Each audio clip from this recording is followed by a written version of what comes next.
Voici comment automatiser son budget en 3 étapes faciles et rapides à mettre en place. Lorsque l'on regarde sur Internet, on voit qu'il y a de nombreuses méthodes pour gérer son budget. On parle de Kakebo, on parle d'enveloppe budgétaire, on parle d'enveloppe virtuelle. Il y a vraiment tout un tas de méthodes pour gérer son argent. Les répartitions budgétaires, budget base zéro, tout ça, ça peut te refroidir. Et surtout, tu peux avoir ce qu'on appelle le syndrome de l'objet brillant. C'est-à-dire qu'au départ, tu testes une méthode, après, tu vas tester une autre méthode et ainsi de suite. Et au final, tu ne te mets jamais dans une méthode fixe et ça ne te permet pas de bien gérer tes comptes. Là, l'idée, c'est vraiment de rendre le plus simple possible la gestion de ton budget. C'est vraiment de l'automatiser en mettant des choses en place. Donc, c'est ce qu'on va voir dans cette vidéo. Pour établir mon budget, j'utilise l'application Hypocket Budget. Donc, c'est mon application. Et via cette application-là, je vais gérer mon budget avec la méthode de la répartition budgétaire. Si tu veux plus d'informations sur cette méthode, tu as le petit i qui va s'afficher sur la vidéo ou bien dans la description de la vidéo où je vais t'expliquer plus en détail ce que c'est que la répartition budgétaire. En gros, la répartition budgétaire, ça va déterminer combien tu peux dépenser pour les dépenses fixes, variables et l'épargne. Donc là, dans l'exemple, j'ai mis un salaire à 1850 € et ça me dit que je ne dois pas dépenser plus de 1017 €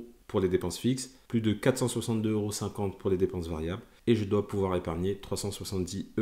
Donc la gestion budgétaire, c'est aussi simple que ça. Et après, ce que tu vas regarder si tu respectes bien ton budget. Là, en l'occurrence, dans cet exemple-là, le prévisionnel, il est à 1017 € et le consommé, il est à 969 €. Ça veut dire que je respecte bien le montant des dépenses fixes à ne pas dépasser. Au niveau des dépenses variables, moi, ce que je préconise, c'est pas de créer plusieurs enveloppes. Tu peux le faire si tu veux, mais ça va prendre un peu plus de temps. Là, si tu veux aller vraiment à l'essentiel, à être rapide, tu vas créer une enveloppe tout simplement loisir avec lequel tu vas faire tes dépenses resto, shopping, enfin vraiment l'ensemble des achats que tu vas faire. Pourquoi je préconise ça?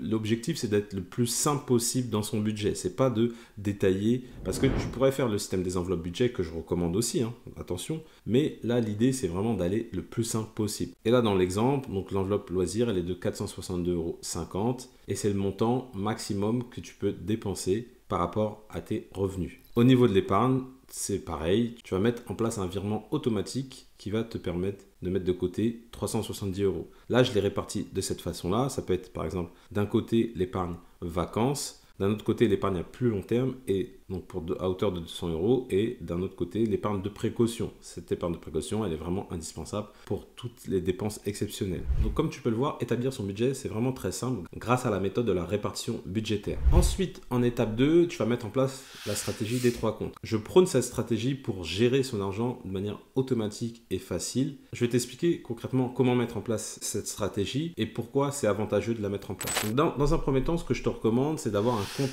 où tu vas réceptionner tes salaires, tes revenus, etc. Donc ça, tu peux l'avoir dans une banque classique, type Banque Populaire, Société Générale, etc. Ensuite, tu vas avoir un deuxième compte où ça sera vraiment les dépenses fixes. Donc tu peux le prendre, ce compte-là, tu peux le prendre dans la même banque. Et généralement, si tu n'as pas de carte bleue, la banque va te faire le compte quasiment gratuitement. Là, tu auras un compte qui sera gratuit dans la même banque, qui va juste servir au paiement des dépenses fixes. Donc tout ce qui est dépenses fixes, c'est tout ce qui est en prélèvement, qui est régulé dans le temps en fait, tout simplement. Donc loyer, EDF, enfin, vraiment toutes ces charges-là, c'est ça les dépenses fixes. Donc tu vas donner à ces organismes-là ce RIB-là et non pas ce RIB-là. Et donc l'argent va être prélevé directement ici. Mais comme en amont, tu auras déterminé le montant de tes dépenses fixes, donc ce que tu vas faire, c'est que tu vas mettre un virement automatique depuis ton compte principal vers ton compte dépenses fixes. Donc ce qui fait que le montant que tu vas mettre dessus va pouvoir payer toutes tes dépenses fixes. Et c'est pratique ce compte-là parce que si tu es en couple par exemple, ton conjoint ou ta conjointe peut également faire la même chose. Et ensuite, tu vas avoir un compte pour les dépenses variables. Les dépenses variables, comme tu le sais, dans un budget, c'est ce qui peut littéralement plomber un budget. Et donc, il faut qu'elles soient maîtrisées. On va voir par la suite comment elles vont pouvoir être maîtrisées.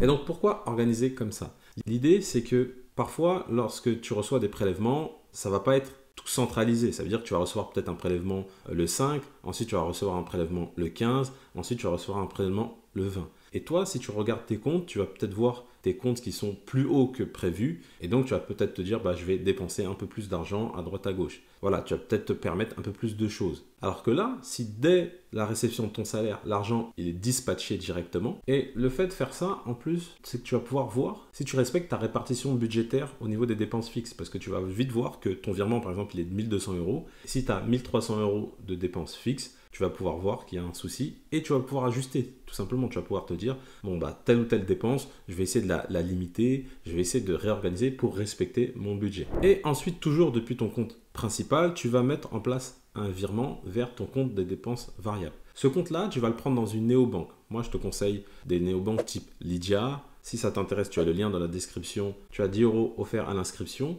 Ou tu peux avoir d'autres banques type Revolut, etc. Il faut savoir que, en tous les cas, pour Lydia, c'est 100% gratuit. Tu peux créer ton compte et tu peux même avoir une carte bancaire. La seule chose, c'est que tu vas payer l'envoi, mais la carte bancaire va être gratuite. Ça va être limité en nombre de transactions, mais en tous les cas, elle va être gratuite et elle va être largement suffisante pour faire toutes tes dépenses variables. Et en fait, en organisant comme ça, tu vois que la répartition budgétaire que je t'ai expliqué en étape 1, bah, tout s'explique. C'est-à-dire que tu reçois ton salaire, tu mets en place ton prélèvement lié à ta répartition des dépenses fixes, tu mets en place ton virement lié à ta répartition sur tes dépenses variables, et là, déjà, tu es plus organisé.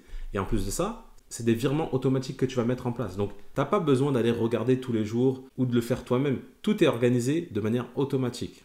Et enfin, en étape 3, bah, tout simplement, ce que tu vas faire, c'est que tu vas suivre tes dépenses. Et comment tu vas pouvoir le faire? Prendre souvent les enveloppes budget comme le Saint Graal pour gérer ses dépenses. Parce qu'on dit qu'avec la carte bancaire, bah, il y a un décalage de trésorerie. Bah, ce n'est pas forcément vrai. Selon la carte que tu choisis, ce n'est pas forcément vrai et tu vas être débité immédiatement. En l'occurrence, les banques en ligne, souvent, elles ont des cartes à débit systématiques. C'est-à-dire que dès que tu payes, tu vas directement avoir l'argent qui va être prélevé sur ton compte. Et donc, imaginons que tu vas dépenser 50 € de course, tu as 300 € sur ton compte de dépenses variables, et bah, tu vas être débité immédiatement des 50 € et donc tu n'auras plus que 250 € et tu sauras où tu en es à l'instant T. Moi, c'est ce que je te recommande, c'est d'utiliser ce type de carte-là pour faire toutes tes dépenses variables. Les dépenses variables, c'est littéralement ce qui peut plomber ton budget. Donc comme tu peux le voir, gérer son budget, il n'y a rien de plus simple. C'est une question d'organisation et surtout si tu as un revenu qui est régulier dans le temps, tu fais ton budget une fois et après tu as juste à automatiser la chose et à respecter ton budget en suivant tes dépenses variables.